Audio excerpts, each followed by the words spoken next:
Now, when we talk about conspiracy theories in the government, now we'd say, well, why didn't we learn this growing up? Why isn't this something that I learned when I was growing up?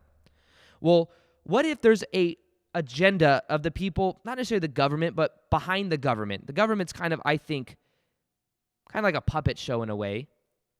Whether you're Republican or Democrat, if you're arguing one or the other, you're adding mental energy to that paradigm. And that's what they want, by the way. They don't care whether you're Republican or Democrat. What do I mean when I say they? The ones keeping you distracted, whoever that is. This is all a grand distraction from who you really are. You get mentally drained and put your mental energy into CNN or Fox News. I don't care which one. You're being a part of the system. And you're feeding that paradigm. And they don't care one way or the other. Now, let me share with you this.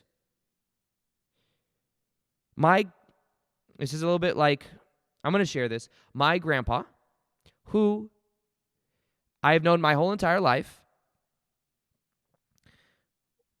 worked for many years and retired from working for something that was not necessarily the government, but I guess behind the government or it could have been a private corporation. I don't know exactly what it was. He won't even tell me exactly what it was. However, here is what he did. Here's what we know. My grandpa, when he was in his 30s or 40s, maybe he was in his 40s. I think he was in his 40s. He then got interviewed and went through like 5 or 6 different interviews to become part of this thing that was like this thing that was kind of like you had to get clearance kind of like you would for the FBI or the CIA or something. My dad got interviewed about him, very extensive. He went through many different layers and levels to become part of whatever he did. And then once he got in, he's a very eccentric thinker, by the way. And that's what I think they were drawn to him, whoever they were. And what he ended up doing is working for somewhere that he flew 300 times a year. We don't know exactly where he went, but we knew he worked somewhere. Now, what he has revealed to me, because he is now retired, he's now older, and he's not necessarily supposed to be sharing any of this information. He hasn't shared with me a lot of the details, I'll tell you that. However, what he has said is that there are, trying to figure out exactly how to word this, there are underground facilities that are beyond anything we could even imagine. Maybe even underground cities. And some of the things that he's told me is that the government 100% knows that ETs exist. Not even the government, the people behind the government, whatever we want to call it. They. ETs exist. Many different types. They've said that. They. Now, if you also watch a show on Gaia called Cosmic Disclosure, there's a guy named Corey Goode. There's another guy named Emery Smith. There's a guy named David Wilcock. All of these people are people that David Wilcock is someone that has extensively studied this information.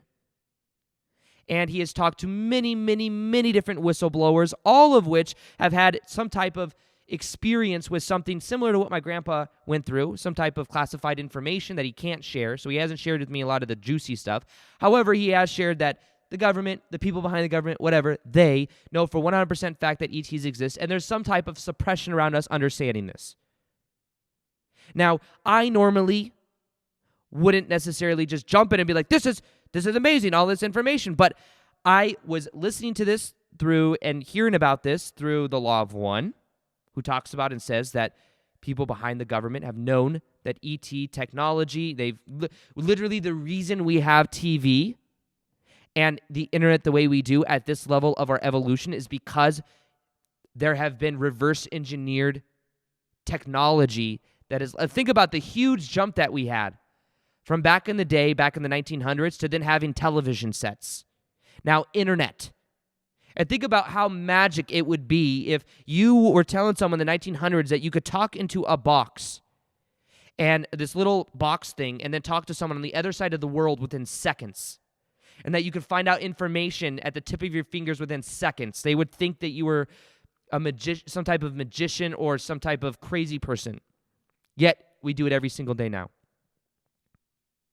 So, what has happened, though, is I would think that some of this information is weird and out there. However, I've had many different, I've researched this so much, whether it's the Law of One, Dolores Cannon, whether it's hearing whistleblowers talk about this, whose stories link up with other people that they've never met before, when then meeting and talk, or, I've known my grandpa my whole life, but talking to him about this and then getting it confirmed with someone I actually know, it's led me to see that there's much more to this than even we know. So when we talk about ETs, we've been conditioned to be afraid of them, and we believe that they're all some negative thing. We think they're going to destroy the world. Why wouldn't they just destroy us? Well, here's the thing about it. We, once again, just like we think that God has some type of judgmental attitude that's going to condemn you to eternal hell, we also assume that ETs are low vibrational and want war. When war is more of a human thing, not that war doesn't exist at different ET races. Yes, there are some negative ET beings that want to influence humans in a certain way. Those do exist. However, the thing is understanding that most of them that are in contact in our dream state, that are in contact with us in different ways, are benevolent. They're of a higher vibrational state, and they want the best for us. You want to know why they want the best for us? Because they realize that at a deeper level, we're connected. So they wouldn't do something to you they wouldn't do to themselves, because they realize at a deeper level, they are us and we are them. We're all connected. So knowing that, it makes it a little bit easier to understand that a lot of these that would have connection with are actually ones that we can feel comfortable in knowing that they love us because they are us at a deeper level. This is where starseed information comes in. So when we talk about that as starseeds, first off, every single person on the planet is multidimensional. They do not just exist in 3D Earth.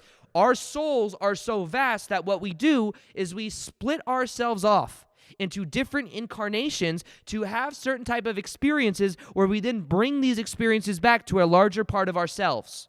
We are so much more than we can even imagine.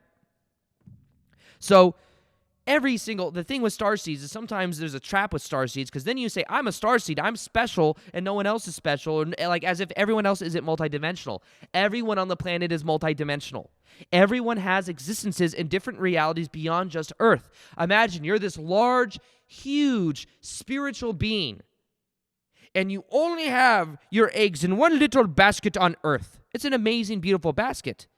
I'm sorry for calling Earth a basket. Earth is much more than a basket, but we say that, this is all that we are, is this one little human being right here. And that as if your soul was only that creative, that you could only just put yourself on Earth.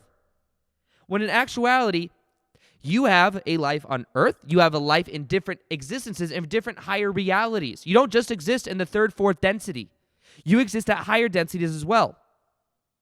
So, and then a lot of times people get trapped because they say, I just have a connection, and maybe I have a starseed connection in the Pleiades, or in Andromeda, or in Sirius.